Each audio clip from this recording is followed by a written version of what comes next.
Yan, magandang araw, magandang buhay. Ito si Kuya Opo sa labas at ito, subukan natin i-vlog yung aking Chang.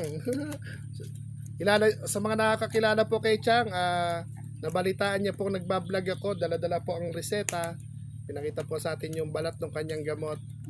Yon, shout out po sa mga nagmamahal dito kay Insong Minda.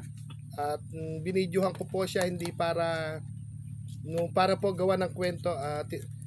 Lumapit po siya sa atin na kuya na Oreng, bakit napanood kita, bakit hindi mo ko dinaanan para daw po doon sa isang tsinelas, isang payong, tsaka po nakasako ng bigas.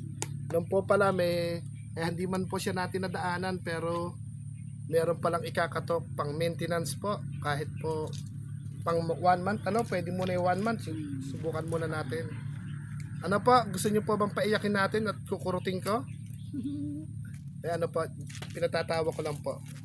Pero wala nang wala nang hiwalayang magaganap ha. Ayan. Shout out mo si nanay, baka mapanood ka. Si nanay. Nanay na. Hindi ba kilala si nanay?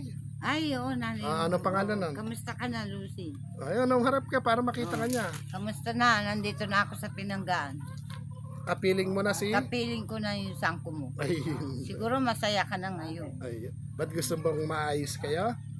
Nanay? Oo. Ayun. Hindi naman kami nagkakalit. Batiin mo ng Merry Christmas. Merry Christmas. Ayan, baka aginaldo ang kanya. Ha? Punta ka dito. Ayan. Baka ayain mo lang magtonghit. Hindi. Hindi ka nagtotonghit. Ayan.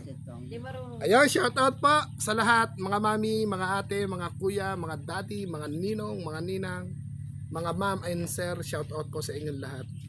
Ayun, butog-butog na ang pawis ni Kuya. Shout out.